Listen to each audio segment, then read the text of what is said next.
Hi, I'm Suneera and I'm a mom of two, a daughter of an immigrant, and an unlikely entrepreneur who went from scaling an idea to $1 billion business. Yes, $1 billion business.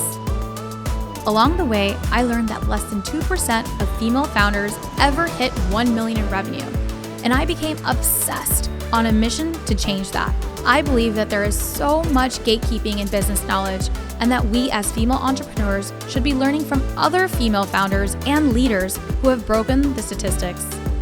Since I never went to CEO school, I've had to learn it all the hard way, but you shouldn't have to, because we believe that you deserve to have it all.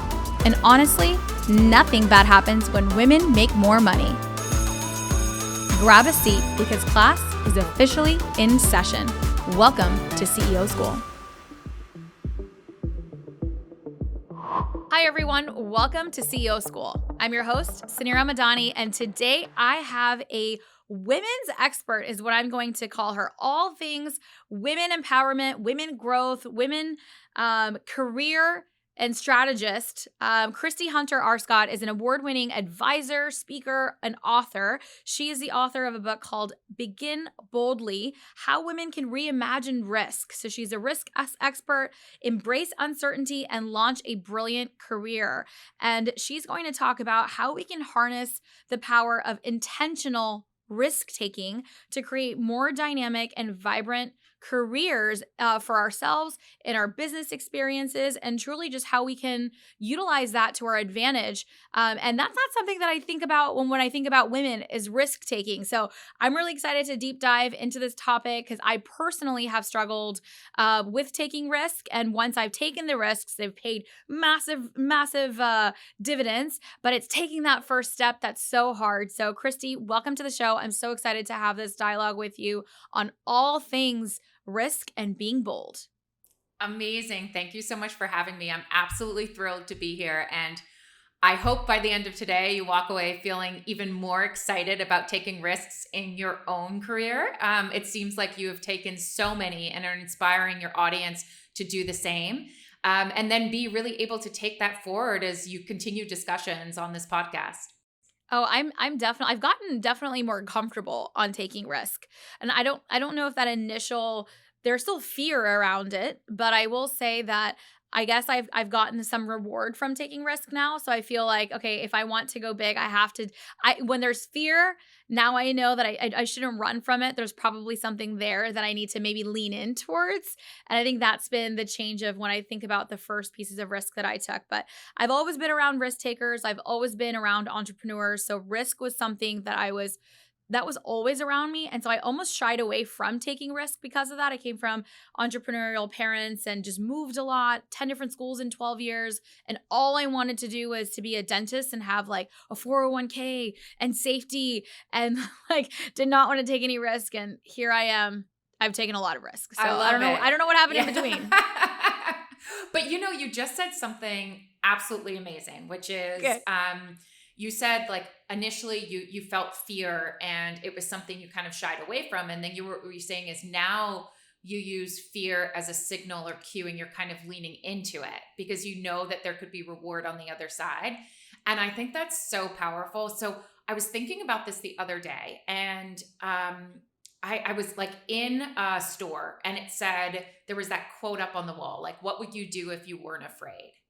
Oh, and I was like, this is so much BS. Like, we're all afraid all the time. Like, we're going to be afraid. And actually, the question is, what are you going to do when you feel most afraid, even in spite of that fear?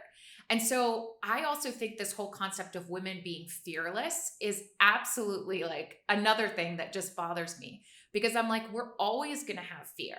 The question, we shouldn't be seeking not to feel fear. Like, just like you said, it's a cue that there's a risk or a decision to be made that may have a major reward on the other side. So I think we have to tune into our fear and actually use that as that kind of time to assess, is this a risk worth making?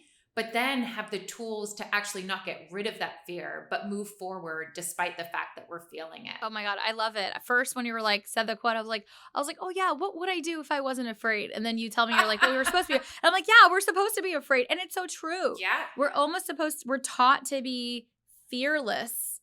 And that's not human. Like literally No. since like dating back to the caveman era, we're supposed to have fear. It's what keeps us safe. It's what keeps us alive. Like fear is a Yeah. good thing. Fear isn't a bad thing. And I think my executive coach taught me that early on about fear. And the analogy that I love the most about fear, or one that resonated the most with me around fear, is that there's always going to be fear. Fear is a good thing. Just don't let fear be the one in the driver's seat, right? Like you're in the Yes. driver's seat, and it's okay to have fear and know that, you don't want it to always be in the passenger seat, but if you could put it in the back seat, it's okay. Like it's okay to I have love fear. that. You're supposed to have fear, but don't let it come up front. And it's okay if it comes up front, because there's times that it might. Just don't let it come into the driver's seat, because you always have to be in control, even knowing that there's fear there, because having fear is normal. And so I love that analogy about fear. And I'm like, oh, I get it. It's okay that it's with me. It's supposed to be Yeah. with me. Yeah. I mean, when I talk to women that I coach, one thing I say is like, feeling fear is really like the price of admission for having a rich and bold and beautiful existence. Like, if you didn't have fear of loss, you wouldn't have loved hard. Like, in any way, sense, or form. If you didn't have fear, you're not taking big enough risks in your life. And so I think we're meant to feel fear. And I actually, like, when I've interviewed some of the most successful executives that I feature in my research, they're like, I've asked them, how often do you feel afraid? And they say every day. And so when I look at these women that have made like bold and brilliant careers, it's not because they've gotten rid of fear. It's because they progress in the face of fear. I completely agree. And I think that it's such a different way to think about it. I do feel fear every day, right? I feel fear in so many different ways. If I think about the ways in my life, even today, having everything, right? Like from a outside world perspective, it's like, what do I need to be fearful of? I have a pretty amazing life that I've built, right? Amazing business. I've got the like family. I've got all the things that I've wanted and dreamed of. But my biggest fear is losing it, right? So like my biggest fear is that. My biggest fear are like the most basic things. Like as a mother, I'm always fearful like for my children. Like that's like a fear that has never gone away. And fear in different ways for them. So it's not just like the physical fear, like that, that kind of is in the back of your mind of, are they physically okay? Are they healthy? Are they fine? Are they taken care of? It's the fear of like, my daughter came home last weekend. She was bullied for the first time, and like three boys like at the playground they literally told her, they're like, "Oh, you're ugly." And the boys just don't know what they're saying. And she's like the most beautiful girl. And she has a lot of confidence. So she knows not to like, she's just like, she doesn't know what to do. And she came and talked to me about it. And I want to show her how to like, speak up for herself and not even allow that. It's not about going to the teacher so I have all of these fears for her in like the shaping of her future. So that's like a fear that I have as like a mother. I'm a business owner, so fear of not only things in my business, but then fear of things that are out of my control. So I guess maybe now that I'm having a therapy session and like publicly, I think that the thing that I'm most fearful of is actually now not the things that I control, are the things that are not in my control.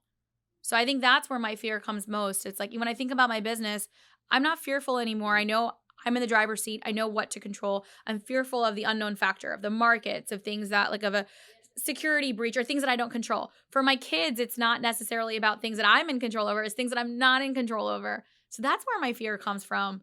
Christy, thank you for this session. Let me know where I need to Venmo you. No, I'm like, no, but what I was going to tell you is you're not alone. And it's fascinating in my research. So most people think that a fear of failure is what disincentivizes women from risk taking. But actually, a fear of the uncertainty of the unknown disincentivizes risk taking just as much as the fear of failure. So it's exactly what you're saying. It's that fear of change, unknown, uncertainty. And that is so daunting. And so we often play it safe in these little cages, thinking that let me focus on what I can control. But in a life of ever-changing variables, pandemics, socioeconomic reckonings, racial reckonings, gender reckonings, we know that like there's a million variables, and any sense of control is kind of a false sense of control. So I actually have a whole chapter on this agile mindset that I talk about, and it's all about how you embrace uncertainty and change. And I often think like the key to like really getting past some of those like resistance points that you just talked about is just believing that irrespective of the outcome, you can figure it out. Like I can figure it out. I've figured out uncertain things in the past. I've figured out change in the past. I've been blindsided by exit, but I know I can figure it out. And you know, Marie Forleo, who runs B School, like she wrote that book, like everything's figure outable. And it's not even a real word, but I love that. It's just like, no matter what, you got this. And it's almost like this life mantra. The other thing that really helps me, and maybe this will help you as well, like when I see a change coming my way that I cannot control at all, like I'm freaking out. I'm like, oh my gosh, what am I going to do with this? I always say to myself, Christie, you can focus on resistance or response. And it's your choice, like resistance or strategic response. And the way I think about it is like, imagine you're a sailor and an uncertain, unpredictable storm comes in your path. Focusing on resistance means shutting down. I can't believe this has happened. I'm going to take all the sails down, move away from the helm, go below deck, and just let fate take its course. But focusing on strategic response in the face of that change and uncertainty is being like, I can't control the wind, but I'm going to get up there and control my sails, control my boat to the extent that I can. And we know that the best sailors face uncertainty, face storms, face weather patterns, face reefs, face tide changes all the time. But if they focus on resistance and just shut down, we know what happens, right? So I always ask myself, resistance or response? I love that. I actually recently was having a conversation around this concept of acceptance and resistance. And I don't know if you've heard of, I mean, you sound like you know this topic really well. I'm not the organizational psychologist here, but I get a lot of great coaching from leaders. I'm like definitely in someone who's a learner of like just human psychology and spirituality as well, I guess you could say, and mindfulness. And something that we were talking about was this concept of resistance and acceptance, and that level of resistance against acceptance actually equals the level of suffering. And so from the most basic principle of, again, I don't know why I like car analogies. I hate driving. So, but my coach relates to me in this way, I guess. So we were talking about like at the signal. So if you're like super impatient and you see the signal turns green and you want to, you're like annoyed that the driver in front of you has not pressed the gas 2 seconds faster than you need them to. And so, people will get frustrated. So that's the resistance. Your resistance is the fact that you can't accept the fact that you're going to be 2 seconds late. So you have no acceptance. Then you resist it. But then the suffering is your frustration, right? You get frustrated and that's the suffering. But the level of resistance to the acceptance actually is what controls the suffering. So if you could just accept, hey, I'm going to be 2 seconds late and it's not going to change. It's going to be okay. I'm going to accept that I'm going to be another, not even 2 seconds, whatever, the millisecond of that time. And if you can accept that, the resistance level changes, which then alleviates the suffering. And you're out of that moment to say, oh, it's okay. And so the pain is going to be there, right? You're going to be 2 seconds late, or you might have that level of feeling, but the resistance and the acceptance, like this dynamic, and this can be applied to big things in life or small things in life. I just thought it was like a really interesting way to go about thinking about it. And I told her last, I was like, I'm really looking to explore further this conversation about resistance and this conversation about acceptance, because I think I resist a lot of things that I can't control. I have a tough time accepting it because I feel like I'm always in control. So I'm one of those people that has a really hard time with the surrender philosophy as well, the acceptance philosophy, the surrender philosophy. And I think that also pertains a lot to what we're talking about in risk. So I don't know if I'm making sense here, but I want to explore further this resistance topic. So tell me more here. So tell me what more I need to know about this.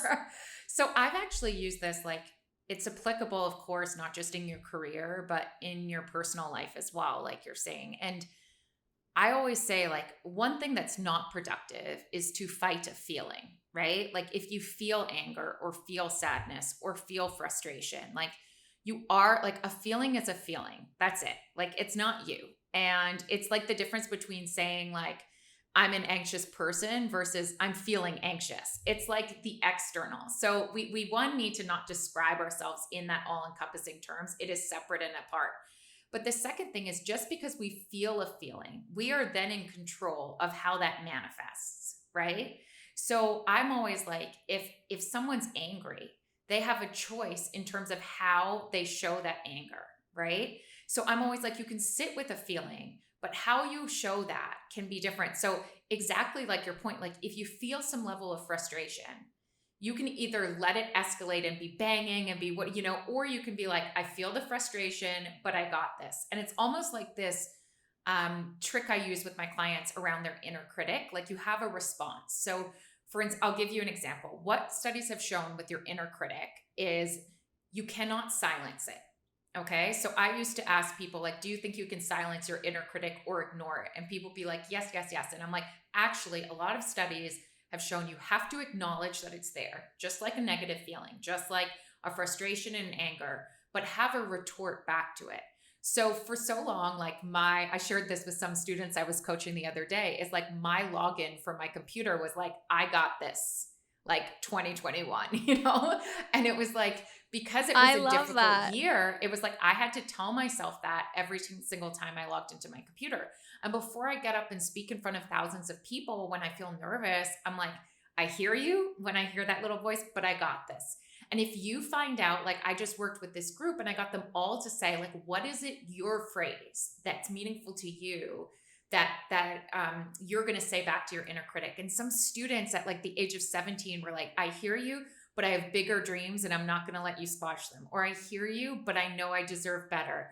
I hear you, and it was just so powerful. So I think in that moment, even when you're feeling emotions of frustration or anger, out of control, just saying, I hear you, but I can figure this out. I hear you, and whatever it is, acknowledge it, but have that phrase that's really powerful for you to then be like, that is a feeling, but now I get to choose the level of response. And I think that is incredibly powerful. The one other tip I'll share with you, and this is also in my book, is I was interviewing this senior level financial executive, and she was using this kind of analogy around like a Venn diagram with two circles. And she said, it's so hard in this world for me not to get lost in the noise and try and control everything and prioritize. So she always says, like, I focus on the intersection of what matters and what I can influence. If it matters and I can't influence it, it's not worth my time.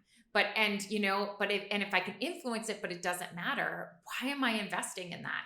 So those are the kind of tactics that have really helped me and some of my clients. I love that. These are all such incredible like insights. This is the kind of conversation that I'm like, I want all my best friends to just only have, like, these are the only conversations I want to have is like growth minded. What do we even call this? Like if someone wants to learn more about ways to just, I feel like these are just mindfulness, like ways to just have a better mindset. Like what is this category of conversation called? Yeah, so it's so hard. It cuts across so many books and information. Like sometimes I'll be studying organizational psychologists. Sometimes I'll be looking at coaching techniques.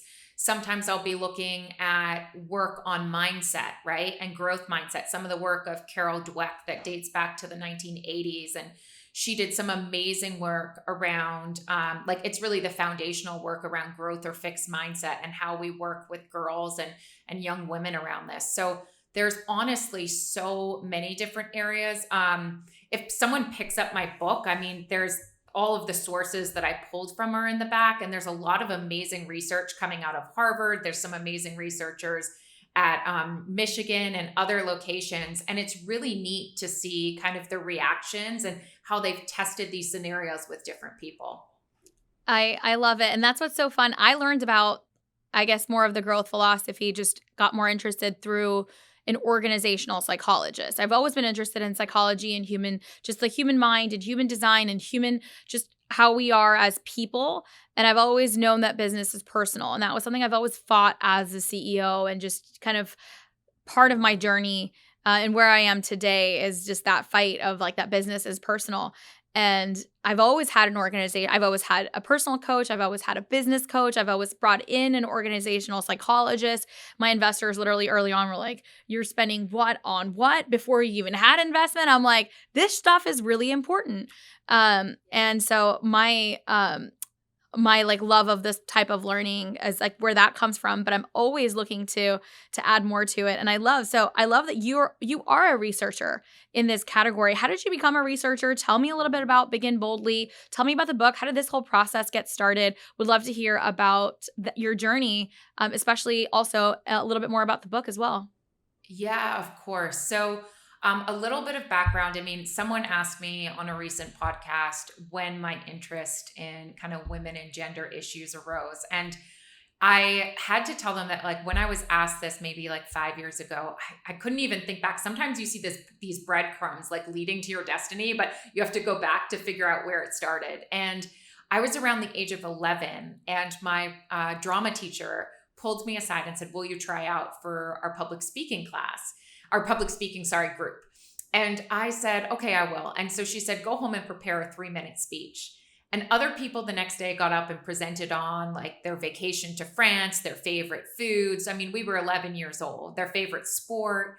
And I got up and gave a 3-minute speech on why women should be priests in the Catholic Church. And the night before, I'd gone home, like knocked on my rectory door, interviewed my priest, created an argument based on what was in the Bible, right? So I feel like this has been a topic of interest for me for so long. And I did my undergrad at Brown, and I did a lot of work on women and inclusion and sexuality and policy. And then I was on the Rhodes Scholarship at Oxford, and I was the second Rhodes Scholar ever to do a master's in women's studies. And I looked at gendered styles of management and leadership in the corporate environment. And that wasn't enough. I still had the gender bug. So I went on and did a master's in comparative social policy. And I looked at the impact of family-friendly employment policies on women's engagement in the workforce. So fast forward, I joined Deloitte US. I was helping them to run their diversity and inclusion service offering. And about 9 years ago, I launched my own business. So it's a portfolio career, a mix of research, writing, and publication, of speaking and facilitation, of coaching women and cohort programs as well. And then also of strategic advisory work with companies, because it doesn't just come down to us. It also is like, how do we cultivate cultures where women and underrepresented employees can really rise and thrive?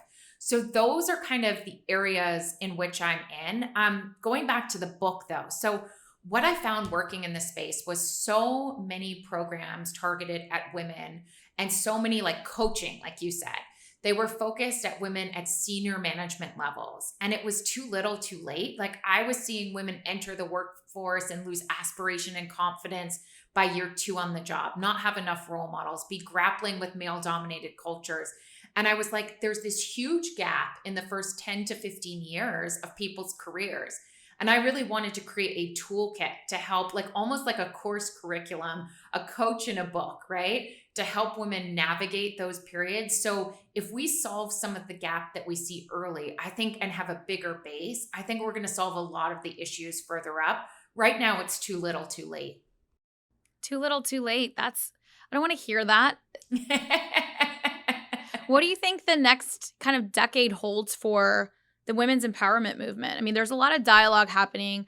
I get really frustrated around some of the dialogue because I feel that the dialogue is happening, but the action is not.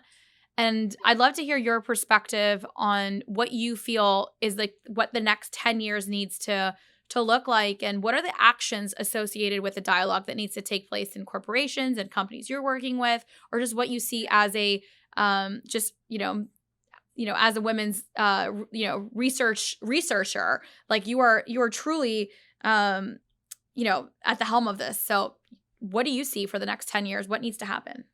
Yeah. So I'm going to share one thing with you, and then I'll answer that, because I could answer that question alone over a couple hours. But when I went to Oxford, there were a lot of questions around why I was using the Rhodes Scholarship to do women's studies, and that most Rhodes Scholars do law or medicine or, cancer research. And it was almost as if I had to justify it. And despite the disheartening changes, kind of in almost feeling like we're going backwards in so many ways for women in terms of bodily autonomy, decisions, workplace equity, maternity. There's so many different things. The fact is that this has gone from what was viewed by many people as a sideline issue. Like a lot of people said to me, Christie, like these were issues fought during our mother's generation, not ours. And it is now a mainstream issue. And so I've always felt like it was, but I feel like there is this silver lining of increased awareness across the board of truly what's at stake that didn't exist in the past.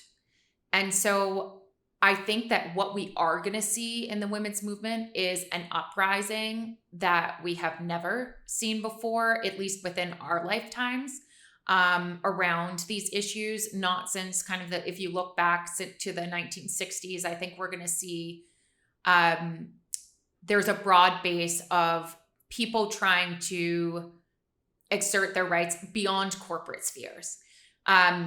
I think we're going to have to also see increased corporate involvement in that sphere. It's no longer fine to stay on the side and say, we care about Black Lives Matter, or we care about women's rights and abortion rights matter. Well, what are you doing for your employees in the every single day situation to help them address these issues, particularly in the US context?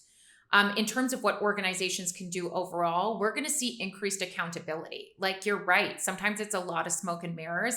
There's a great D&I vision or mission or statement, but if it's not tied to your bottom line, if your executives aren't having incentives and metrics tied to their commitment to inclusion, if you're not treating this like every other area of your business, you're honestly going to fall behind. And so we have a responsibility to hold companies accountable as well. So I think those are some of the main things. And then of course, there's the intersectionality of feminism and women's rights and what that really means. And I think we're going to see a much more inclusive movement overall because of the increasing awareness around how each of our identities are multifaceted. Really well said. And I think that you're right on all of these counts, and something that it is frustrating for me in a sense of, I do think that there needs to be more accountability. I think that the dialogue is happening. I think that there is a movement. I do think that we're at this intersection, but I don't think that we're actually going backwards.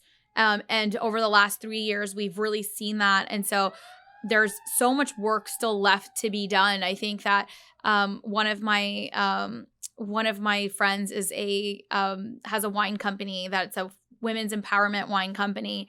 And it's called Tenor Cellars. And every quarter they launch a new release that's like focused around like a really amazing movement or a really good message. And the last collection was called 208. And it came from the fact that based on how we're progressing today, it's going to take 208 years still to gain parity for women. And I don't know exactly how that research was calculated, but it was just a long fucking time, right? Like my kids aren't going to be like, I'm not going to be around. My kids aren't going to be around. My granddaughters aren't going to be around in 208 years. And so action and accountability is what's going to change that. I think the conversation is there, but the action and accountability, it's not. And there needs to be more taking place there. And I think it has to start at the top level. I think it has to start with us demanding that, but then also government and policy and corporations and policies that also need to change. So it has to go from bottoms up and also tops down to actually make meaningful change in a period of time that is deserving. Yeah, I mean, I completely agree. And the other front we haven't talked about, we talked about individual and then organizational or policy, but there's also the home front, and there's a lot of tools that are now being put out to help women negotiate kind of the caregiving roles and the to-do lists and the housework at home, which is another kind of battlefield of gender equity. And there was this great book put out by Eve Rodsky. I don't know if you've seen it. It's called Fair Play. And Reese Witherspoon's company, Hello Sunshine, Jennifer Siebel Newsom, and Eve partnered on the documentary around it. And for anyone on this call that's struggling, feeling more tension, burnout, I mean, there's certain resources that are outlined in my book on how to address those in really research-driven ways. But another great way, I mean, this is an amazing resource on like how you move from being what they frame the she-fault at home instead of the default, and how you share more equitably within your household, which is also one of the battlefields of equity. So I think there's so many different modes that you can go. The other thing I want to stress is that like I wrote this book to equip individuals to lead bold and brilliant careers. But that doesn't mean I'm absolving organizations of the responsibility, right? That there still is an onus on them. It's just saying while the state of play is as it is, I want to equip young women, older women, whatever stage of your career, to exist and build amazing careers in the existing paradigms we have. And also the book's written like a curriculum. So if you do not have funding for a women's program, if you do not have funding for coaches for your employee, there's 12 chapters. They can do one chapter a month as a book club over a year. Like take a small step to invest in something, whether it be this or another tool, to really empower your women and equip them with actionable tools and techniques. I love it. And I swear, I feel like we're going to be such good friends. And I mean, I have to come to Bermuda. I've never been to Bermuda. So now we are friends and I like to visit my friends. And so I'm going to be coming to visit you in Bermuda so we can have a glass of wine, a cup of tea, and just discuss all things. Yeah. I think we need another like 2 hours to break down the patriarchy. No, I'll definitely invite you back. We have the CEO School program. We've got our club. We've got a million other things I want to invite you back for, to just like be part of one of our amazing mentors and coaches for our community. So I'm definitely going to have you back for those things. But for my final question, I do want to ask, writing this book, you've gotten in the hands of thousands of readers. Like, what has been like the one piece of like your favorite chapter that you wrote, or the one that resonated the most with your audiences? Like, what is the one thing that you're like, oh man, I'm so proud of writing that one. Like, that's my favorite. Oh, so hard. I will tell you one concept that really resonates. Okay. That's going to be easier for me than a chapter. And it's the idea that up until now, I've seen so much focus on confidence. How do we create confident women, confident girls, confident?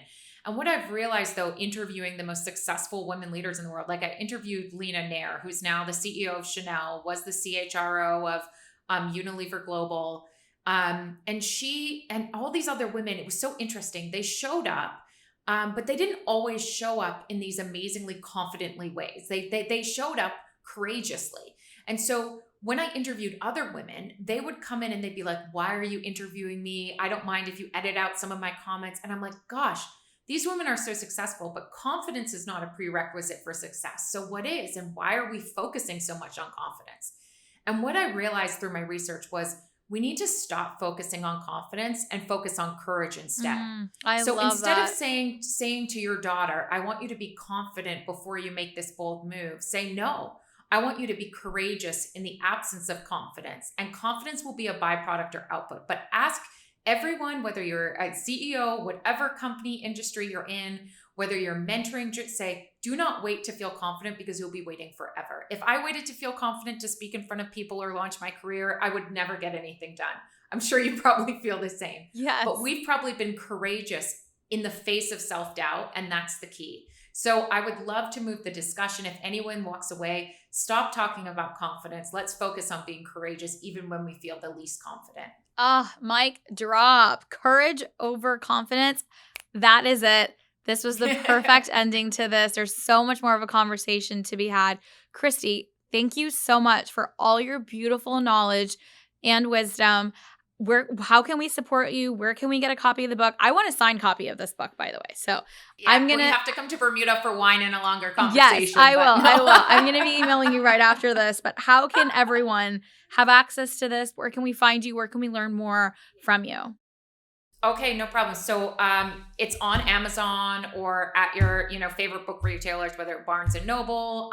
There's across kind of the US, so and globally as well. It's distributed by Penguin Random House, so you can find it on there as well. My website is Christie Hunter Arscott. .com. So it's just my name, and all of my handles, whether it's LinkedIn or Instagram, are all the same, just my name. So search under my name. It's CHRISTIE HUNTER, and then Arscott, ARSCOTT. And you can find me online, and definitely reach out. Tell me how you're using some of the tools. Tell me what resonated from this. That's the best bit. I mean, I always say I didn't write a book to write a book. I wrote a book because I wanted this toolkit in the hands of more people. I love it. I could feel that passion and energy, and I can't wait to read it. We'll definitely be bringing it as part of the CEO School. We have a book club that we have as part of our community, so we'll be reading it together. I'll be linking all of it in our show notes as well for our audiences. Christie, thank you so much for your time today, and we'll see all of you listeners next week at CEO School. Thank you for tuning into today's show. If you loved it, leave us a review. We are so proud to bring you authentic conversations, game changer expert guests, and valuable content on and offline. The best compliment you can give us is by screenshotting today's show and tagging us on Instagram at CEO School and at Suneera Madani. We are obsessed with swag, so don't be surprised if we want to send you some. Thanks for tuning into class today, and remember, nothing bad happens when women make more money.